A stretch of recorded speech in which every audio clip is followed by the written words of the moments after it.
Nipa virus is a deadly virus, একটা প্রাণঘাতী infection. কারণ এটার মৃত্যু হার অনেক বেশি।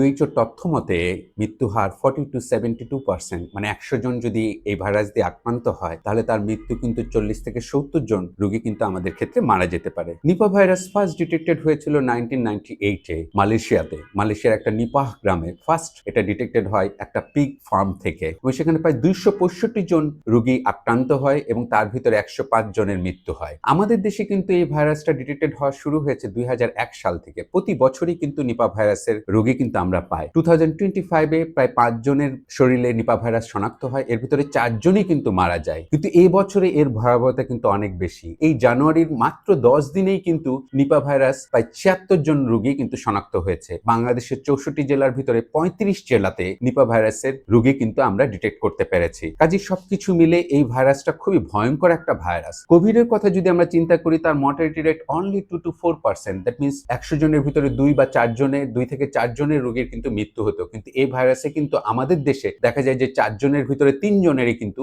এই ভাইরাস দিয়ে সংক্রমণ হলে মৃত্যু হতে পারে। কাজেই এই ভাইরাসটা সম্পর্কে আমাদের জানতে হবে। এই ভাইরাসটা মূলত কিভাবে ছড়ায়? সাধারণত এটাকে জুনোটিক ডিজিজ বলা হয়। এটা সাধারণত পশু পাখির মাধ্যমেই আমাদের শরীরের ভিতরে অনুপ্রবেশ করে। পশু পাখির ভিতরে সবচেয়ে গুরুত্বপূর্ণ হচ্ছে বাদুড় আর হচ্ছে পিগ। পিগ মিন্স শূকর। তবে অন্যান্য পশু পাখির মাধ্যমে কিন্তু এই ভাইরাস আমাদের শরীরে ঢুকতে পারে। বাদুড়ের শরীরে যে লালা আছে বা বাদুড় যে প্রস্রাব বা পায়খানা করে, মূলত এর ভিতরে এই জীবাণুটা ছড়ায়। এবং আমরা যে কাঁচা খেজুরের রস খাই, মূলত এটার মাধ্যমেই কিন্তু এই জীবাণুটা আমাদের শরীরে প্রবেশ করে। আমরা কাঁচা খেজুরের রস খেতে খুবই পছন্দ করি, কিন্তু যেগুলো ফ্রুট বার্ড, পার্টিকুলারলি যারা ফল খেকো বাদুড়, তারা দেখা যায় যে এই খেজুরের রসটাকে ভীষণ পছন্দ করে। কাজে আমরা যখন খেজুরের রস কালেক্ট করতে যাই, আমরা যখন হাঁড়ি পাতি এবং ওখান থেকে যখন খেজুরের রস কালেক্ট করি, তখন কিন্তু বাদুড় ওখানে যে বসলে যখন ওটা খাওয়ার চেষ্টা করে, তখন বাদুড়ের লালা থেকে বা বাদুড় যদি ওখানে প্রস্রাব করে, তাহলে সেই প্রস্রাব থেকে কিন্তু জীবাণুটা ওই খেজুরের রসে প্রবেশ করতে পারে। এবং সেই খেজুরের কাঁচা রস যদি আমরা খেয়ে ফেলি, তাহলে কিন্তু আমাদের নিপা ভাইরাস দিয়ে সংক্রমিত হওয়ার একটা রিস্ক বেড়ে যায়। আরেকটা ইম্পর্টেন্ট হচ্ছে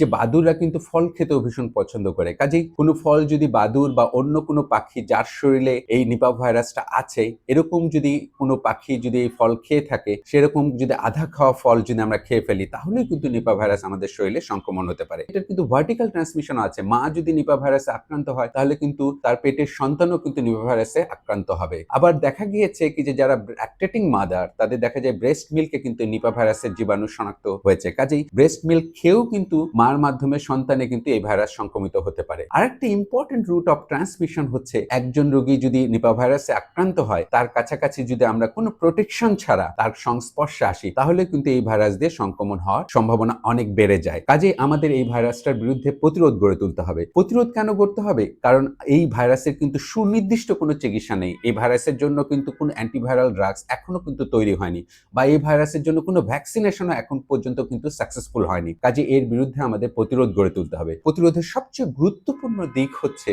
আপনাকে কাঁচা খেজুরের রস খাওয়া যাবে না। খেজুরের রসকে অবশ্যই ফুটিয়ে বা গুড় তৈরি করে খেতে হবে। আরেকটা হচ্ছে কি যে আধা খাওয়া কোনো ফল, যেটা পাখি খেয়েছে বা বাদুড় খেয়েছে, এই ধরনের ফল কখনোই খাওয়া যাবে না। বা গাছ থেকে পেরেও কিন্তু চট করে ডাইরেক্টলি কোনো ফল খাওয়া যাবে না। ফলটাকে অবশ্যই ধুয়ে পরিষ্কার করে তারপরে কিন্তু বিশুদ্ধ করে আমাদের ফল খাওয়ার অভ্যাস করতে হবে। অনেক সময় দেখা যায় যে খেজুরের গাছে যে বাদুড় খেতে গেল, সেখানে বাদুড় খেজুরের রস খেলো, তারপর যাওয়ার সময় প্রস্রাব করলো বা পায়খানা করে ফেললো এবং সেটা কোনো সবজির ওপরে গেল, তখনও কিন্তু সেই সবজি যদি আমরা খেয়ে ফেলি, সেটাকে যদি পরিষ্কার না করে বা বিশুদ্ধ না করে খাই, তাহলে কিন্তু নিপা ভাইরাস সংক্রমণ হতে পারে। কাজে এটার ব্যাপারেও কিন্তু আমাদের সজাগ থাকতে হবে। কাজে কোনো কারণে যদি আমরা কাঁচা টমেটো খেতে যাই বা টমেটো সালাদ খেতে যাই, সেটাকেও কিন্তু ভালোভাবে পরিষ্কার করে তারপরে আমাদের কিন্তু এই খাবারটা গ্রহণ করতে হবে। আরটা আমরা যেটা জানি যে দেখা যায় যে একজন রোগী যদি সংক্রমণ হয়, একজন সুস্থ ব্যক্তিও কিন্তু তার মাধ্যমে সংক্রমিত হতে পারে। কাজে তার কাছে যাওয়ার আগে কিন্তু আমাদের যথেষ্ট প্রস্তুতির প্রয়োজন। আমাদের অবশ্যই পার্সোনাল প্রোটেকশন ইকুইপমেন্ট নিতে হবে।